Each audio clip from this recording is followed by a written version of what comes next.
teachers.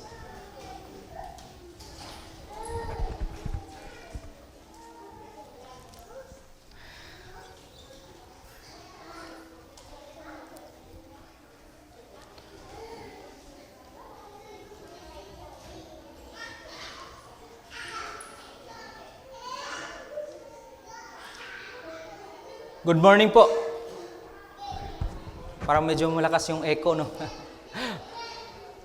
Onegaishimasu. Magandang umaga po sa lahat. Parang naghahiyaan po tayo, no? Pwede kayong pumunta sa front.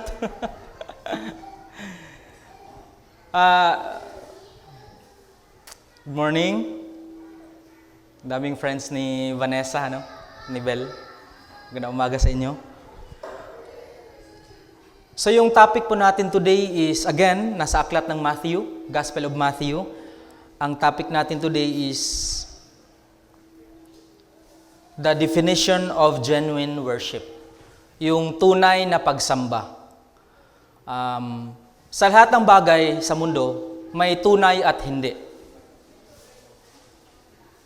Merong true at may false. Meron din tinatawag na sincere tayo sa ginagawa natin, meron ding hindi. So sa lahat ng bagay, may 100% na genuine, meron ding hindi. Pagdating sa worship, hindi siya exempted. May tunay na pag-worship at meron ding hindi. No? So dito sa Matthew chapter 2, pwede na siya maging Christmas message, kung napapansin nyo.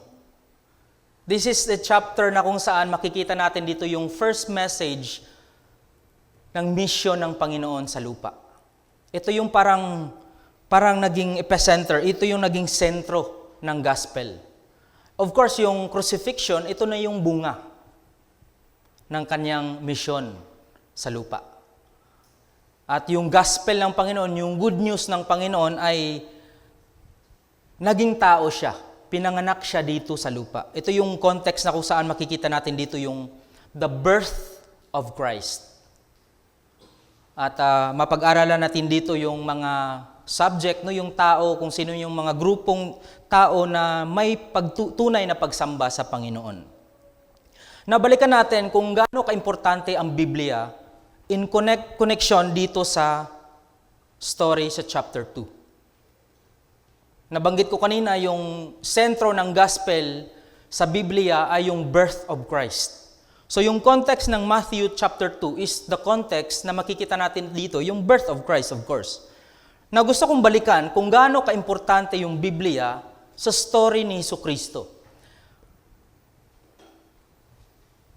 Sa history, yung Bible ay ito yung binabansagan natin na it is the most widely translated na aklat sa buong mundo.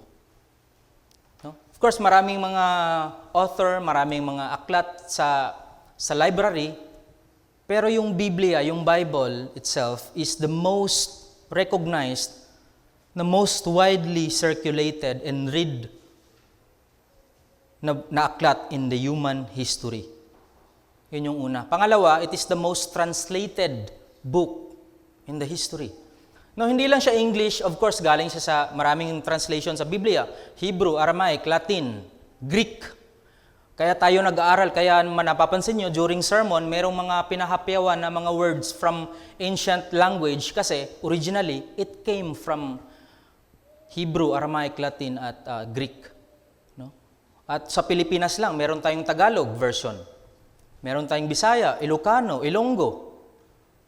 Marami pang dialekto. No? Biruin mo yan. Ilang language sa buong mundo. And, take note, for your information, it is the most shoplifted book in human history. So ironic, no? Parang kumbaga Christian ka, no? You're longing na mabasa yun, tapos nanakawin mo sa library. But regardless, okay? Regardless sa mga information na yan, yun yung, kaya ganun ka-importante ang Biblia. Because of the birth of Christ, doon nag-start lahat ang mensahe. Even sa Quran, no? Nung nasa college ako, I have Quran, no? Sa surah, yun yung translation ng Romans, sa surah, no? Nabanggit doon si Isa Almasig, which is si Jesus Christ. Nabanggit si Isa Almasig 5 times kay Muhammad. So si Isa Almasig is mas recognized pa siya kay Muhammad. Even Caesar Augustus, na pinaka-powerful during that time. No? Lahat ng gusto niyang gawin, pwede niyang makuha.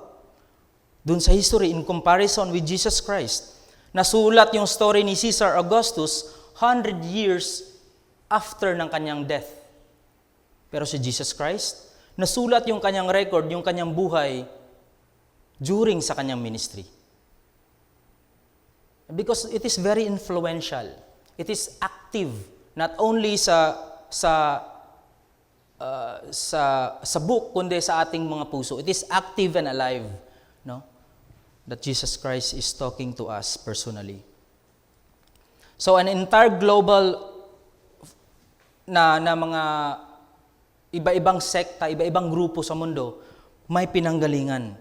At lahat doon ang galing kay Jesucristo. Yun nga lang, iba yung gospel, iba yung message. Yun na pag-usapan namin sa devotion namin yesterday sa Riverport, early in the morning, with John and Benji.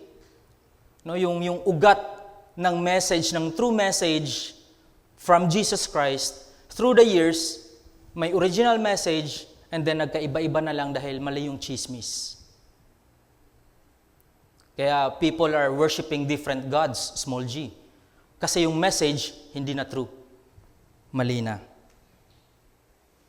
Even today, no, we have BC, before Christ. Meron tayong tinatawag din na AD, hindi siya after death, okay? Anno Domini, during the life of Christ. Pinalitan ng mga, niyan ngayon, na mga present na mga tao, pinalitan nila ng before current era. In-erase nila yung C, pinalitan ng current. Instead of Christ, pinalitan ng current. Naging CE. Yung AD, during life of Christ, pinalitan ng current era. No? Gusto nilang tanggalin yung pangalan ni Kristo. So that's the background, no? Bakit importante sa atin yung topic, yung birth of Christ. Yung message ng chapter 2 is, pwede natin gawing Christmas message. Now, September na tayo na ngayon. Sorry, October. See? No? Nawala ako sa date, no? October na ngayon, no? October, November, December. So, pwede siya maging Christmas message. Pero, of course, we have the series. Well, chapter 2 is, no, pwede nating maging Christmas message, pero for the sake sa ating series, mapapasadahan na rin natin siya. So, it is a very important message in every believer. Do you agree? Pwede tayong makinig ng Christmas songs during August. Kasi hindi lang naman December yung mensahe ng gospel, no? So yung main text natin is Matthew chapter 2, 1 hanggang 11. So kung meron kayong mga Biblia, meron kayong mga device na pwede kayong magbasa, no? Kasabay ko. Sabi dito sa verse 1. After Jesus was born in Bethlehem in Judea, during the time of King Herod, Magi came from the east, came to Jerusalem, and asked, "Where is the one who has been born, King of the Jews? We saw his star when it rose and have come to worship him." When King Herod heard this, he was disturbed, and all Jerusalem with him.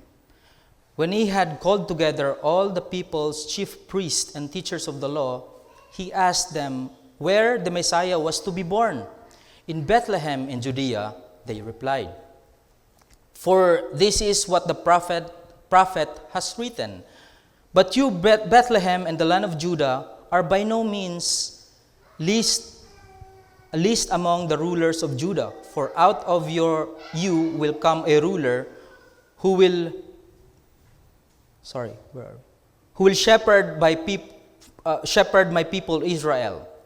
Then Herod called the Magi secretly and found out from them the exact time and star had appeared. He sent them to Bethlehem and said, "Go and search carefully for the child. As soon as you find him, report to me, and that I too may go and worship him." After they had heard the king, they went on their way. And the stars they had seen when it rose went ahead on them until it stopped over the place where the child was. When they saw the star, they were overjoyed. No? Take note the word overjoyed. On coming to the house, they saw the child with his mother Mary, and they bowed down and worshiped him. When they opened their treasures and presented him with gifts of gold, frankincense, and myrrh.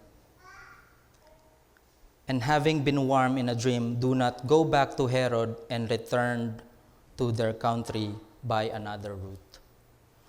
So, yun yung context no, ng story ng birth of Christ. Now, nasa Matthew tayo. If you go sa Gospel of, yung Synoptic Gospel ng Luke, iba yung, the same context but different approach. Dito nakafocus sila sa wise man, yung mga magi. No? So Matthew, makikita natin dito yung from the east, nag-travel sila papunta sa Israel. No? Sa ibang account, nakafocus sa stable or sa major.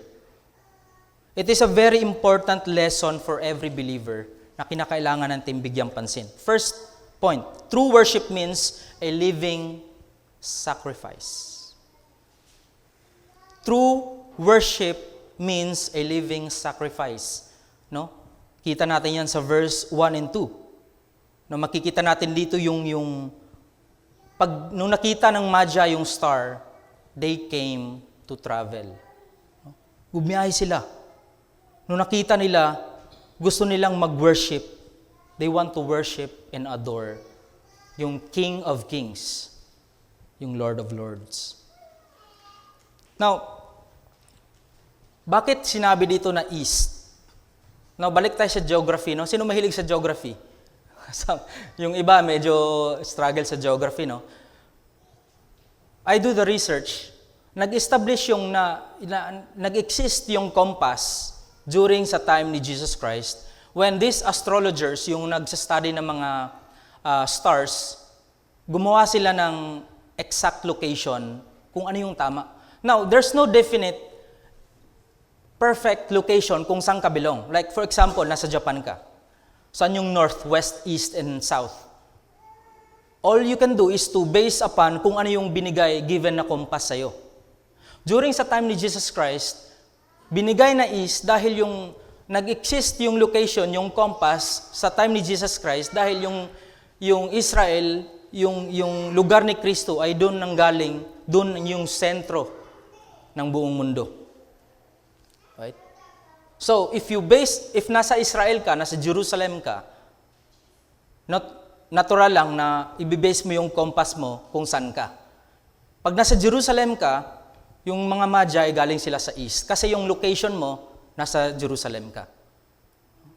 North, south, west, and east.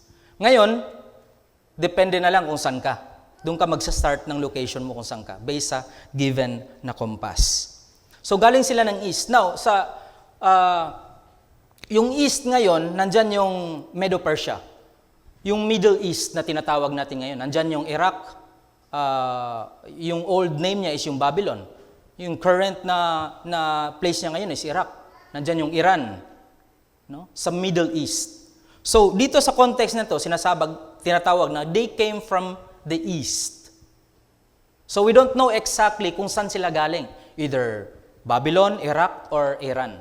No? Basta sa Medo-Persia. So, malayo yung kanilang binyahe.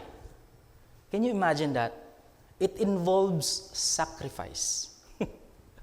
No? I remember nung nagkaroon kami ng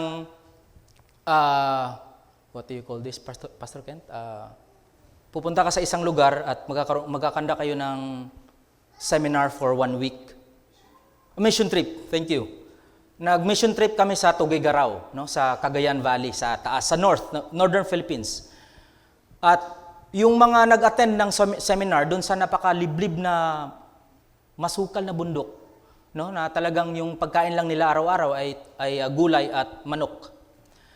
Yung mga nag-attend ng seminar, they traveled for 2 hours just to attend the seminar. Kasi they're hunger. They're passionate about learning new things from God. No? At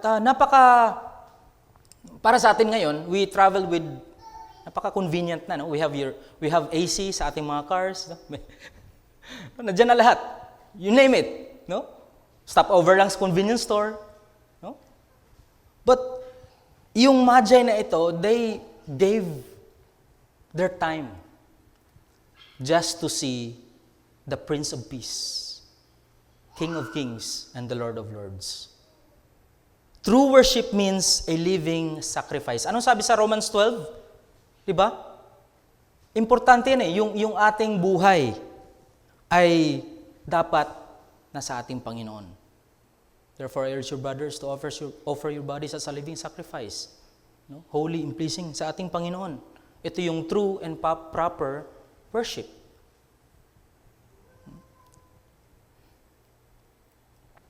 So, dito natin makikita yung isang example pagdating sa sacrifice. No, na it involves yung ating time, yung ating effort para sa ating Panginoon. Now, traditionally, meron silang pangalan, yung three wise men, no? Si Gaspar, Melchior, and Balthasar. Pero yun yung tradition na name nila. We don't know exactly, specifically, kung accurate yun. Hindi rin natin alam kung three magi ba talaga, three wise men. Pero dun sa context na yan, sa manger, marami pa sirong iba na hindi lang nasulat sa account. Hindi rin nasabi na ang sinabi dito is 3 gifts. Pero we don't know exactly kung ilan ang kanilang binigay para sa kay Jesus Christ. Then makikita natin dito, sa Matthew chapter 2 verse 11, forward tayo ng konti, sabi dito, on coming to the house, pagdating dun sa bahay, when the Magi came, wala na siya sa manger. Wala na siya sa sabsaban. Nasa bahay na. Hindi natin alam kung saan na bahay. On coming to the house, they saw the child. Hindi na baby. Child na. With his mother Mary. And they bow down, katulad ng sabi ng kanta kanina. No? Pag yung ating reverence sa ating Panginoon, no? Yung ating yung pagbend ng knee natin. Katulad din sa perfect picture na makikita natin dito sa 3 magi na ito. They bow down and worship Him. So yung definition ng worship is yung adoration natin, yung expression natin sa ating Panginoon. What kind of expression? Well, different kinds of expression. Yung the way we think, the way we talk, the way we act. Paano yung respond natin sa particular scenario? May bad news? Well, what should be our reaction? No? Laging nakabase yung ating principle, yung ating faith sa ating Panginoon. And then sabi dito, they open yung kanilang treasures at binigay nila yung kanilang gifts sa Panginoon. Ito yung mga binanggit dito, ito yung mga mamahalin Mahirap hanapin.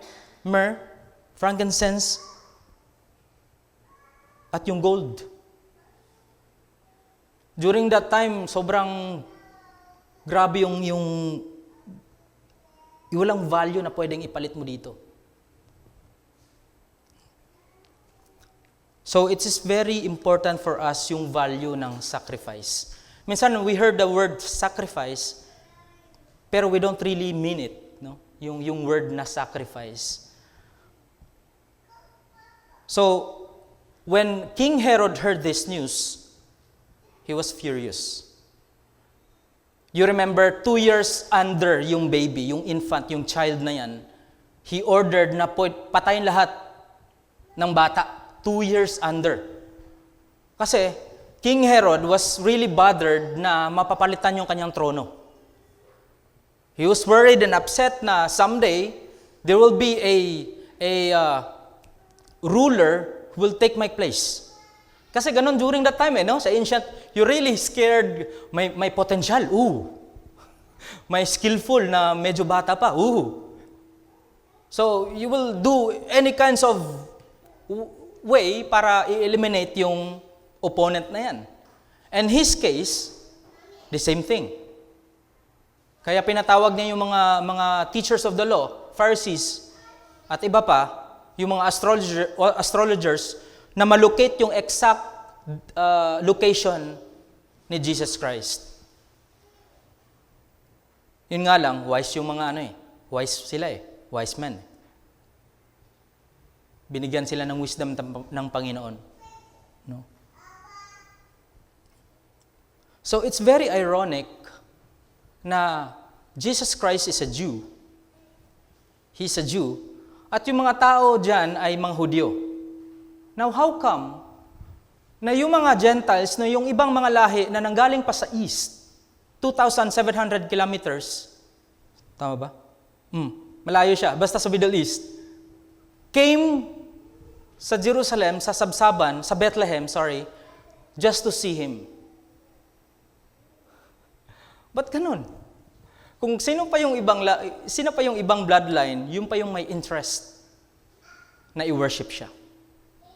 Kung sino pa yung mga Hudyo, mga Jewish, wala silang interest. It's very sad.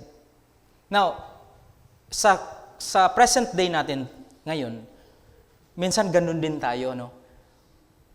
Many times, God is doing things sa ating buhay na we should be thankful, pero hindi natin siya napapansin. Hindi natin siya napapansin many times. Kasi we're so busy sa maraming mga bagay. Pero itong mga Magi ay napakita ng perfect example sa pag-worship, sa kanilang sakripisyo, sa kanilang kings. So it involves yung time nila, yung strength, skills nila. Ito yung perfect definition ng love the Lord your God with all your soul, with all your might, and with all your strength. No? Sila yung pinakaunang nag-define nun nung sa Mark, no? Ito yung the greatest commandment. What's that? Well, ano ba yun? Who's the greatest? Sila yung nag-define nito Kaya it's a very good example, perfect example for us to reflect sa ating mga sarili na worship involves sacrifice. Sila yung nag-demonstrate, no? Sila yung nagpakita sa atin. And then, yung mga teachers of the law, inaccuse nila yung mga Magi na mga pagano. They're pagans. Kasi they studied astronomy, stars. No? Ito yung mga teachers of the law, masyado silang critical sa ibang mga tao. No? Diba? They're very judgmental sa iba. How come ito yung mga pagan people from the East, excited sila makita yung king to worship him? Kung sino pa yung nandun, sariling kadugo, hindi pa sila nag-worship. It's very tough. No? Even sa time natin today. Speaking of time, balikan natin yung kanilang journey. There's no accurate span, there's no accurate, anong tawag dito, yung list of kung ilang umabot ba ng taon or months. Pero according dun sa study, according sa mga biblical scholars, merong mga 5 months to 7 months yung kanilang journey. Pag non-stop, no? Pag non-stop, pwede maging 4 months. Pero, do you know what kind of location yung Middle East, right? Punong-puno ng very hindi friendly na mga bundok, punong-puno ng rivers, punong-puno ng mga matatarik na mga bundok, walang tubig. And all you have is yung camel, at mga heavy loads ng camel.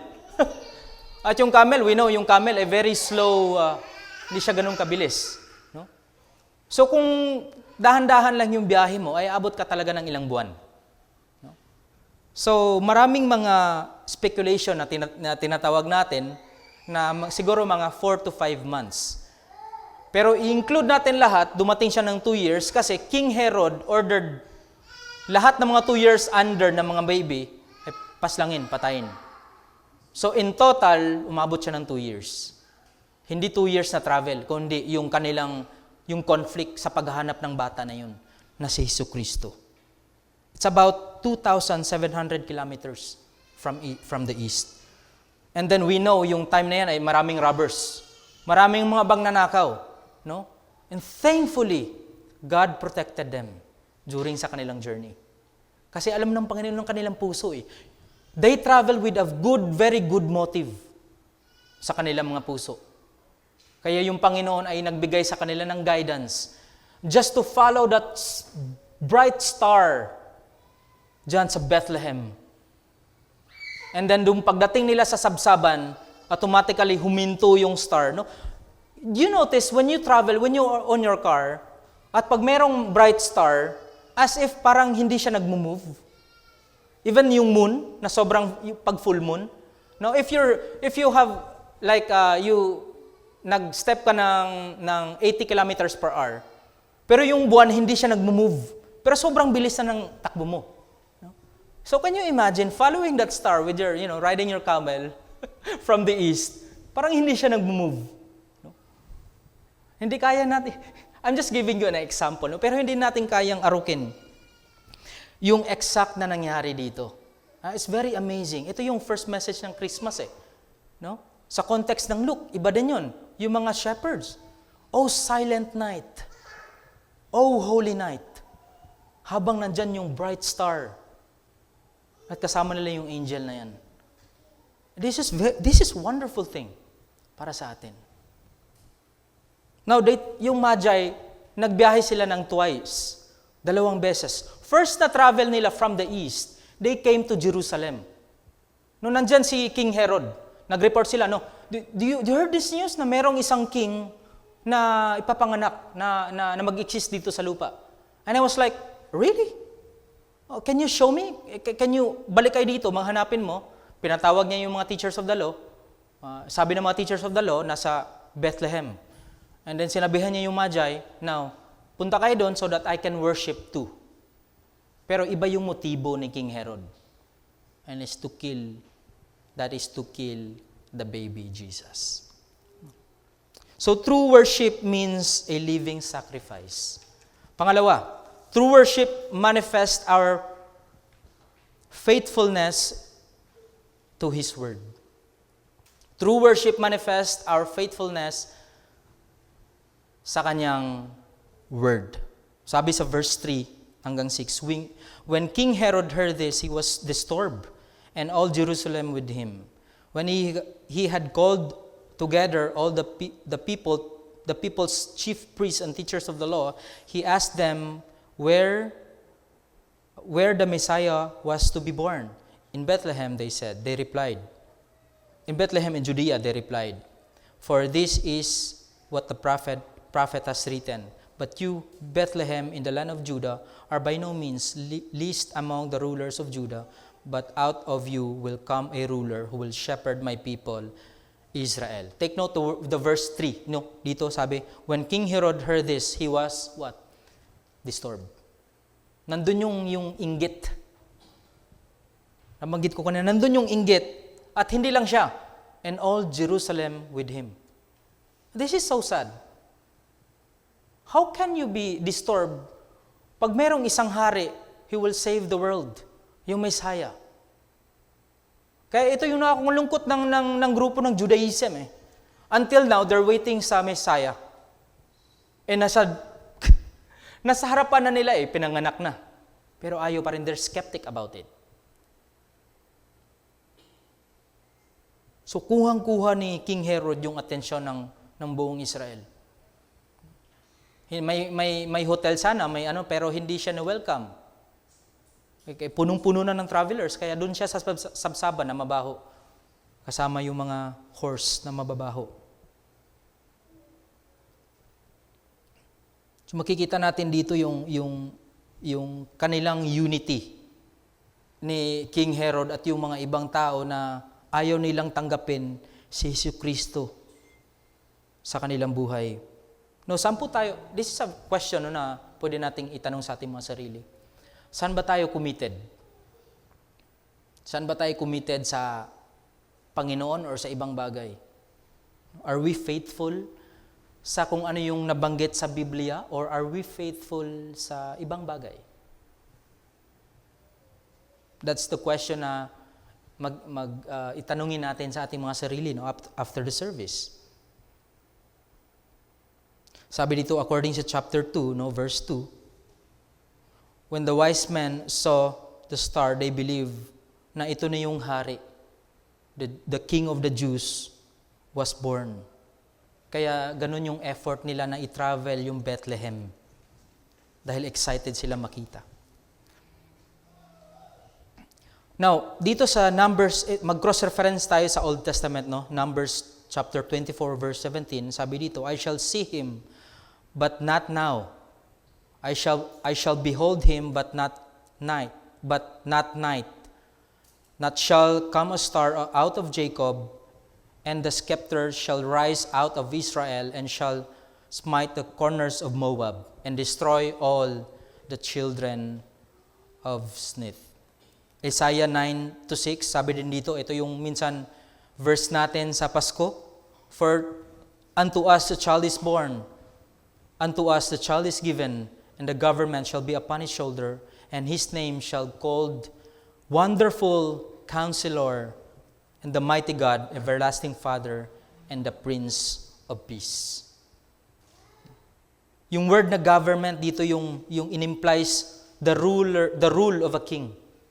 Si Jesucristo. Ito yung matagal na nilang hinihintay na magsisave sa kanila, pati sa atin ngayon. Now, sa Israel, dahil na-conquer sila ng Roman Empire, no? Kasi alam po natin yung Roman Empire was the most powerful empire sa history. Sila yung, if not the most powerful empire sa history, na yung mga Israelites gusto nilang lumayo, gusto nilang matanggal yung Roman Empire, and then they want Christ to save them. Pero sa ibang mga bagay, no? Sa ibang mga bagay. Point number 2, true worship involves living a life of integrity in spite of the obstacles we will face daily.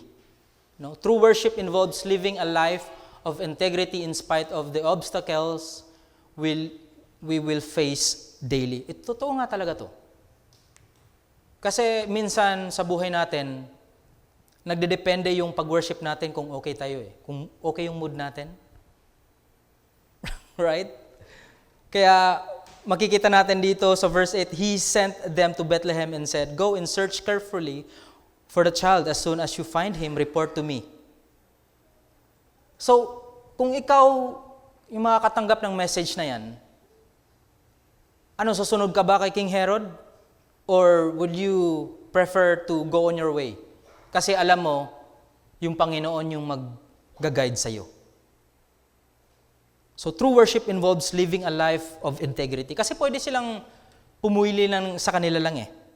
No? Na hindi sila mahirapan, pero ang ginawa nila, sumunod pa rin sila kung ano yung tamang gawin. So, despite sa mga nangyari, sinunod pa rin nila yung kanilang desire na makita ang Panginoon. Then point number 3, true worship involves living a life of repentance and obedience to Christ. Now, importante ito kasi yung ating pangsamba sa Panginoon is related sa obedience. After we accept Christ sa buhay natin, kung walang obedience, it will have a problem. No? Yung pagsamba, kadugtong dito yung obedience. No? We cannot truly worship God if we don't obey. Right? So it involves obedience sa ating Panginoon. Repentance and obedience must come together. Hindi siya pwede ma-separate.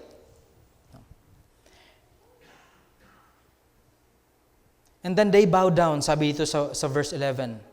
They worship si Jesus Christ at binigay nila ang kanilang mga regalo. And then notice yung verse 11, and they bow down and worship Him. tawag dito yung proskuneo, yung pag-kneel ng kanilang tuhod, yung doon sa kanta kanina. They worship, they define yung tamang worship sa Panginoon. Believers also need to reroute yung path natin, yung direction natin. Minsan nawawala tayo sa direction natin kasi maraming mga hatak sa mundo. No? Balik tayo sa basic, yung sa ating proper worship sa ating Panginoon. Now, I hope the message today would encourage us sa natutunan natin dun sa short story about the Magi. Let's pray. Father, we thank you so much for today. We thank you, Lord, for the Word. And help us, Lord, to apply this sa buong buhay namin. Sa lahat ng gagawin namin, Panginoon, we are praying na we could be able to always reflect, Panginoon, sa inyong kabutihan. In Christ we pray. Amen.